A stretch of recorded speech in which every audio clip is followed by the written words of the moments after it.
right here where this valley comes out, there's a natural waterway. It's a dry riverbed. That is called a wadi, W-A-D-I.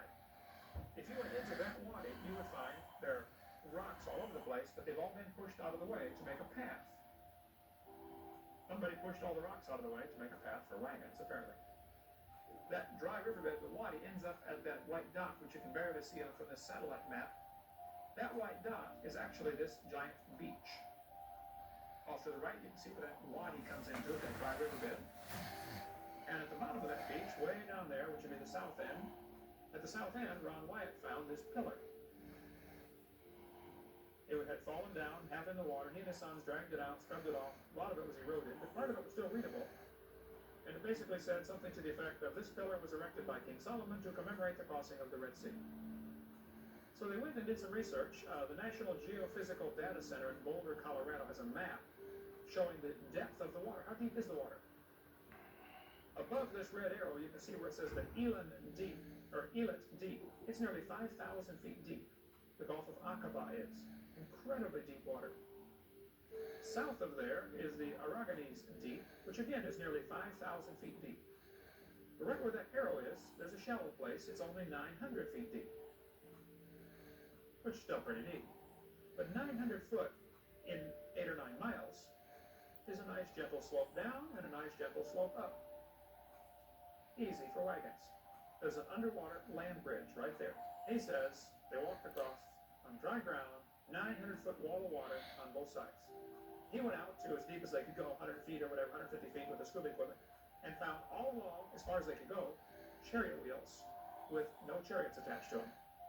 And chariot bodies crumbling badly, poorly conditioned, with no wheels on them. They found horse skeletons and human skeletons crusted over with coral.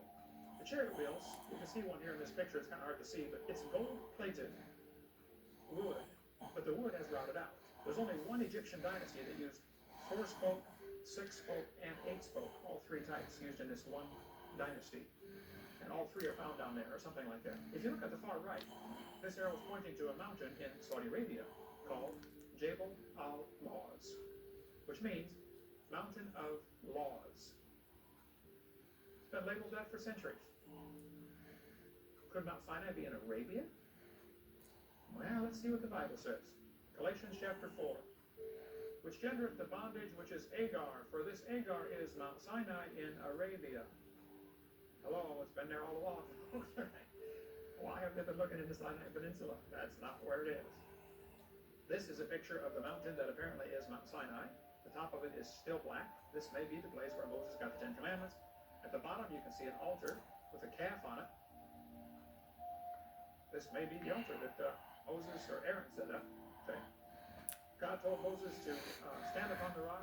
He said, thou shalt smite the rock, and water will come out that the people may drink. Of course, most Bible pictures will show a little stream of water coming out. How long would it take to water 2 million people plus their cows and sheep? Oh, it'll take a little while, wouldn't it? This Bible picture shows a little bigger stream. Well, let's get closer.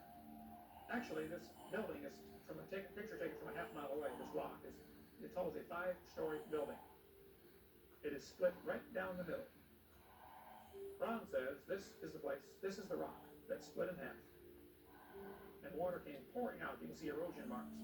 If you're worth getting his video, if you want to really study more on this, called the Evidences video or Discoveries, I think it is, Ron Wyatt Discoveries. Really good.